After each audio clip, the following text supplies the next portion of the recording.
During the Romantic era, art in motion became impertinent. Two of the best examples of musical art during this time period are musicians Frédéric Chopin and Franz Schubert.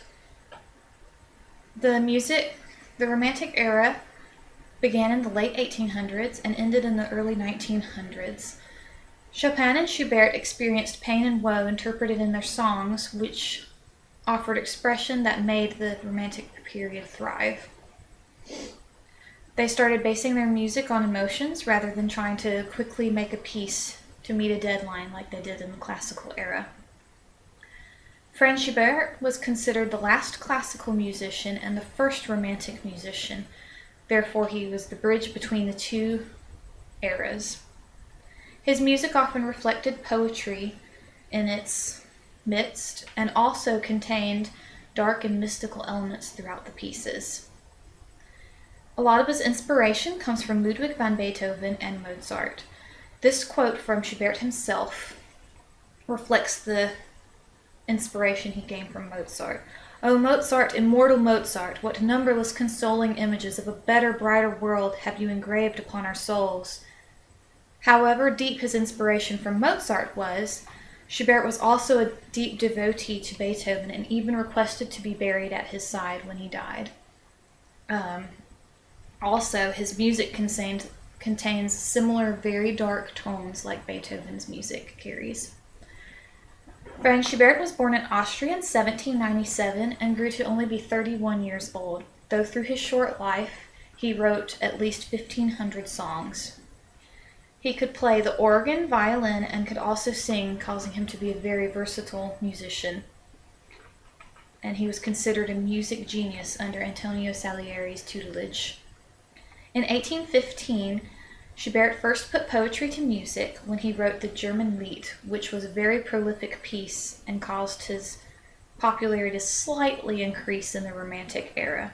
In 1820s, he wrote opera Die Zwillingsbrüder and Die Zauberharfe, which were both failures. However, Die Zauberharfe had such well-written music that the music was still borrowed and used throughout the era and beyond. His string composition Quartet Satz became very renowned and started a ripple effect with other string compositions.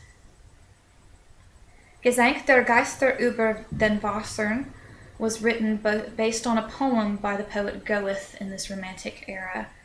This piece consisted of 4 tenors, 4 basses, and string accompaniment, and also contained very dark elements, as his piece around the same time, Der Erlkönig, which consisted of a dark story of a demon haunting a child. Schubert wanted to dip his fingers into writing some symphonies, however he could never finish a symphony.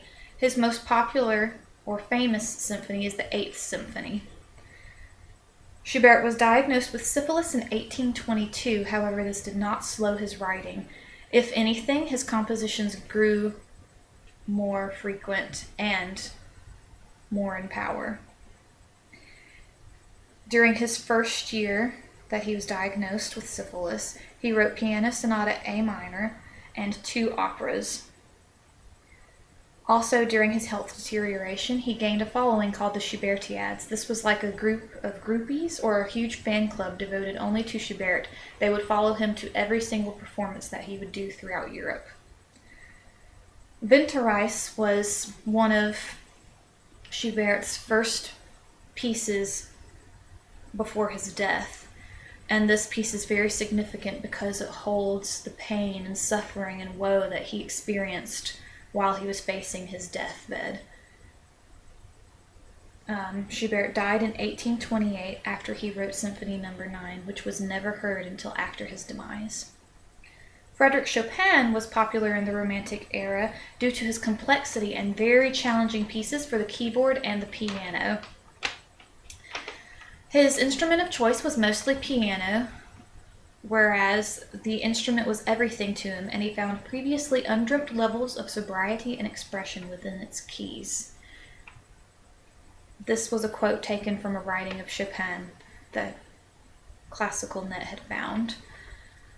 And Chopin's music is still used on a very daily basis. Frederick Chopin was born in Poland in 1810 and only grew to be 38 years old. Much like Franz Schubert, did not live a very long life, but did not halt his complexity or his charming pieces. Chopin learned piano and made his first composition at the tender age of 7, causing him to be a prodigy and also considered a musical genius throughout his years. According to Classical Net, it is believed that Chopin gained most of his inspiration from the Polish uprising in 1831, which was a very dark time for Poland. In 1838, Chopin began an affair with George Sand, a writer from the Romantic era. In 1839, he was diagnosed with tuberculosis, but these were still his happiest times of year and still did not slow his compositions. During his illness and affair, he finished the Sonata for Piano No. 2 with a funeral march in it, which could possibly be reflecting or foreshadowing his own demise. During his diagnosis of tuberculosis, he wrote Sonata in B minor, Opus 55 Nocturnus, and Opus 56 Mazurkas, which brought high demand for Chopin's work and became 3 of the most pivotal pieces throughout his lifetime. The Sonata for Cello and Piano, Opus 65, was his last final composition before his death. He died in 1849, with Mozart's Requiem played at his funeral, which as well reflects inspiration from Mozart, as Schubert had inspiration from Mozart. Modern composers use Schubert and Chopin for inspiration today, much like they used past composers as their inspiration back then. Schubert is arguably the founding father of the 3-minute pop song, and researcher Imogen Tilden compared Schubert and Adele in one of her articles. Adele, being a modern pianist and singer-songwriter, aims to please the audience and also has very dark, emotional stories throughout her pieces of music.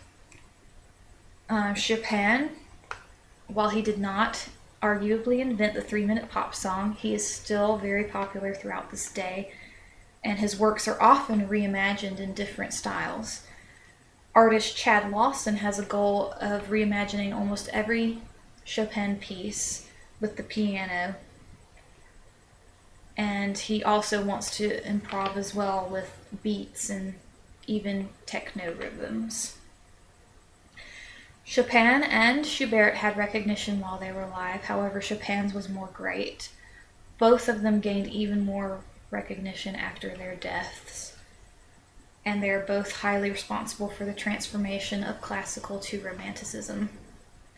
Schubert brought the art of poetry to his pieces of music, while Chopin brought complexity and color to the art of piano pieces, and they both beautifully reflect Romanticism in their art and their works, making them very pivotal pieces for the Romantic era.